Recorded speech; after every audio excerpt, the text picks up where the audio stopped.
Grüß Gott Leute, aujourd'hui je vais vous présenter le premier et le plus ancien quotidien d'Autriche, Die Presse.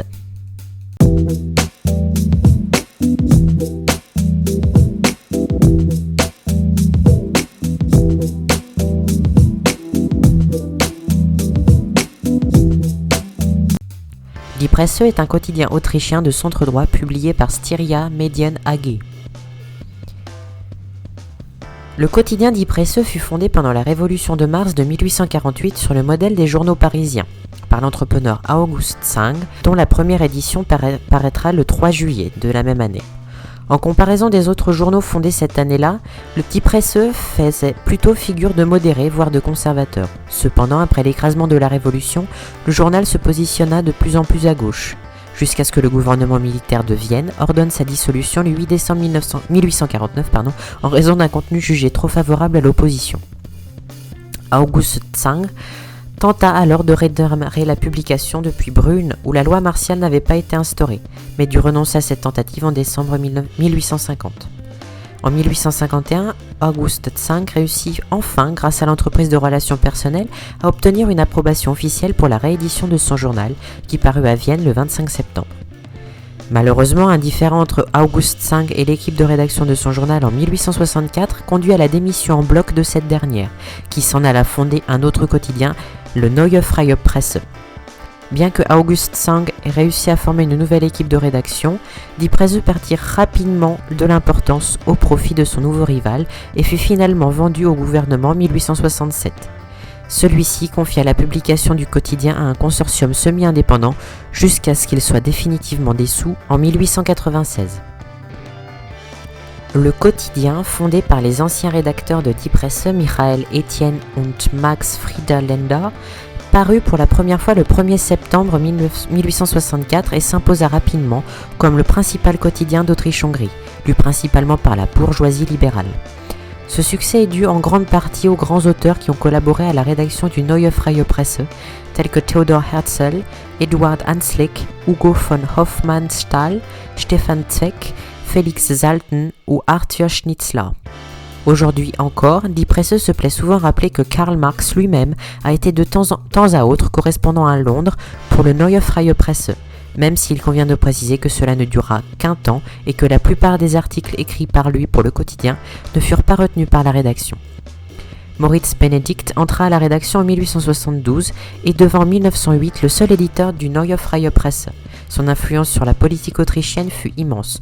Le quotidien employa jusqu'à 500 journalistes à temps plein et atteint en 1920 les 90 000 exemplaires par jour.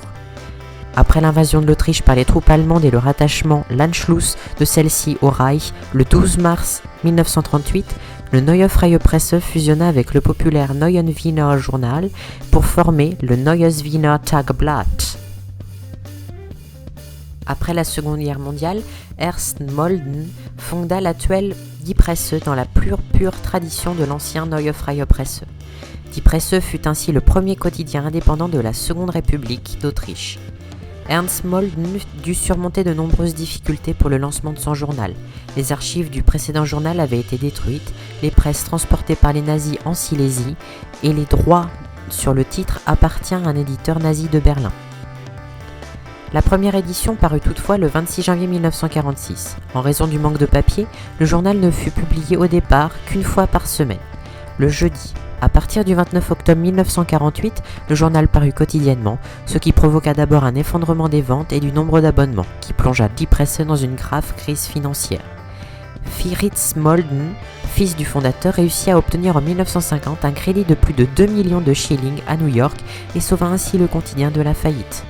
En 1952, il racheta 50% des actions en tant que directeur d'édition et devint rédacteur en chef en 1953 à la mort de son père. En 1965, la Chambre du commerce autrichienne racheta en grande partie le quotidien, mais le rédacteur en chef du moment, Otto Schulmeister, défendit avec succès son indépendance. En 1973, Die Presse fut élu journal de l'année conjointement avec le Washington Post. En 1975, il fut le premier quotidien européen à afficher sur une pleine page les programmes radio-télévisés. Un changement de format en format berlinois suivit en 1993 pour donner au journal son aspect actuel. En 1991, enfin, Styria Medien AG racheta 51% des actions, puis la totalité dans le courant de la décennie. Le quotidien est actuellement publié par Horst Piaca et se positionne comme libéral et de centre droit. L'actuel rédacteur en chef est Michael Fleischhacker. Die Presse paraît du lundi au samedi en édition du soir et contient environ 32 pages en semaine et 50 le samedi. Le contenu est réparti en différentes rubriques: nationales, affaires étrangères, chroniques de Vienne, sport et feuilleton. Vendredi paraît le Schaufenster, samedi le Carrière, l'immobilier et le supplément hebdomadaire Spectrum de la culture. Conjointement avec l'Österreichischer Rundfunk, Die Presse sacre l'Autrichien de l'année, une personne méritante dans les catégories des sciences, de l'économie et de l'humanité. Il défend des positions conservatrices. Proche des milieux industriels, il se présente comme le journal de l'élite. Je vous mets le lien de Die Presse dans la description et je vous souhaite une très très bonne lecture.